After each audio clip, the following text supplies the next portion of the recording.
رسول الکریم وعلی آلہ واصحابہ اجمعین، اما بعد۔ نماز کے حوالے سے آج کا درس بھی سماعت فرمائیں کہ بندہ مومن جب نماز کے دوران سجدہ کرتا ہے تو اس کو تمام انسانوں اور جنوں کی تعداد کے برابر، جنوں اور انسانوں کی تعداد کو اللہ تبارک و تعالی ہی جانتے ہیں، تمام جن و انس کی تعداد کے برابر اس کو نیکیاں ملتی ہیں سجدہ کرنے سے۔ اور آپ کو پتہ ہے کہ ہر رکعت کے اندر 2 سجدے ہیں، اور یہ 2 سجدوں کی جو حکایت ہے اس کا پس منظر بھی آپ سماعت فرما لیں، ایمان تازہ ہو جائے گا۔ اللہ کریم نے آدم علیہ السلام کو سجدہ کرنے کا حکم دیا، فرشتوں سے فرمایا کہ آدم علیہ السلام کو سجدہ کرو۔ یقیناً یہ سجدہ عبادت نہیں تھا، کیونکہ سجدہ عبادت اللہ کریم کی ذات کے علاوہ کسی کے لیے جائز نہیں ہے، کسی شریعت کے اندر بھی جائز نہیں تھا اور نہ جائز ہو سکتا ہے، کیونکہ اللہ تعالیٰ ہی سجدہ عبادت کے لائق ہے۔ تعظیم کے طور پر پہلے ایسا ہو سکتا تھا، لیکن اب وہ بھی منع ہے۔ نبی کریم علیہ السلام کی شریعت مبارک میں سجدہ تعظیمی بھی حرام ہے، کفر نہیں ہے لیکن حرام ہے۔ تو 2 سجدے کیے فرشتوں نے، حالانکہ ایک سجدے کا حکم تھا۔ اسجدوا لآدم، آدم کو سجدہ کرو، یعنی آدم کی تعظیم کرو، سجدہ تعظیمی۔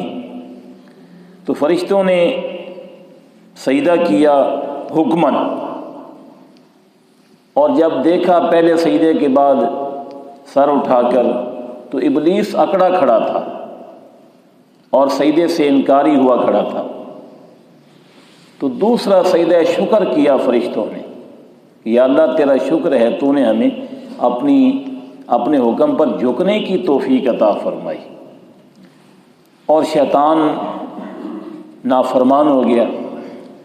تو چونکہ فرشتوں نے 2 سجدے کیے تھے، ایک سجدہ تعظیم، سجدہ حکم، اور دوسرا سجدہ شکر، اس لیے اولاد آدم کے لیے بھی اللہ تبارک و تعالیٰ کی عبادت میں ہر رکعت کے اندر 2 سجدے رکھے گئے ہیں، تاکہ فرشتوں کی وہ حکایت جو ہے نا اس کی یاد دہانی رہے۔ تو جب بھی ابن آدم سجدہ کرتا ہے، ایک تو شیطان واویلا کرتا ہے، شیطان جلتا ہے، سڑتا ہے، پنجابی میں ہم کہتے ہیں کہ میں تو سجدہ نہ کر کے جہنم کا مستحق ہوا، اور آدم کا بیٹا سجدہ کر کے جنت کا مستحق ہو گیا۔ دوسرا، اسے تمام جن و انس کی تعداد کے برابر نیکیاں ملتی ہیں، اور جب وہ سبحان ربی الاعلیٰ کہتا ہے تو غلام آزاد کرنے کا ثواب ملتا ہے۔ جب اتحیات پہ بیٹھتا ہے تو علماء فرماتے ہیں اسے صابرین کا ثواب عطا کیا جاتا ہے۔ صابرین کا، جتنے بھی صابرین ہیں نا، ان اللہ یحب الصابرین، اللہ تعالیٰ صبر کرنے والوں سے پیار کرتا ہے، اللہ تعالیٰ صبر کرنے والوں کو پسند کرتا ہے۔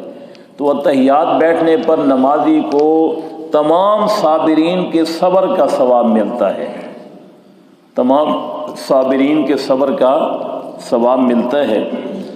اور اتحیات کے اندر جب ہم پڑھتے ہیں اشہد ان لا الہ الا اللہ واشہد ان محمدا عبدہ ورسولہ، تو انگلی کھڑی کرنے کا اور پھر گرانے کا اور انگلیوں کو سیدھا کرنے کا حکم ہے۔ یہ سنت موقدہ ہے کہ جب لا پر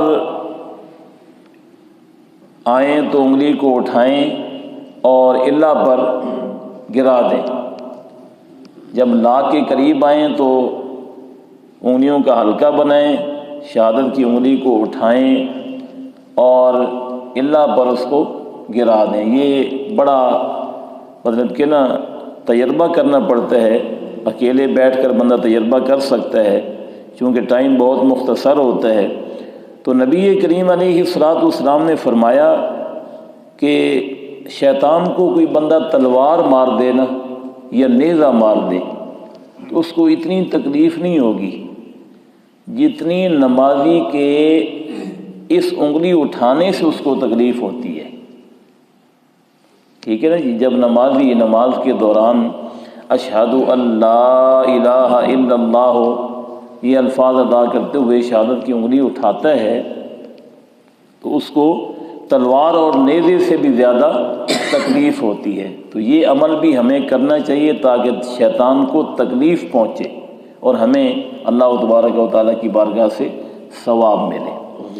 اور پھر جب بندہ نمازی بندہ مومن سلام پھیرتا ہے، یعنی کہ میں نے عرض کیا تھا نا 2-3 دن پہلے کہ نماز جو ہے نا، نماز اگر کوئی پوچھے، مجھ سے پوچھے یا کسی بھی عالم دین سے پوچھے، ہم تو علماء کے خادم ہیں، کہ نماز کا ثواب کتنا ہے، تو میرے خیال میں کوئی بھی نہیں بتا سکے گا کہ نماز کا ثواب کتنا ہے. نماز کے ہر جز کا الگ الگ ثواب ہے. ٹھیک ہے نا جی. ہم مطلق تو کہہ دیتے ہیں کہ نماز پڑھنا یار ثواب کا کام ہے، بڑا ثواب ملتا ہے نماز پڑھنے سے.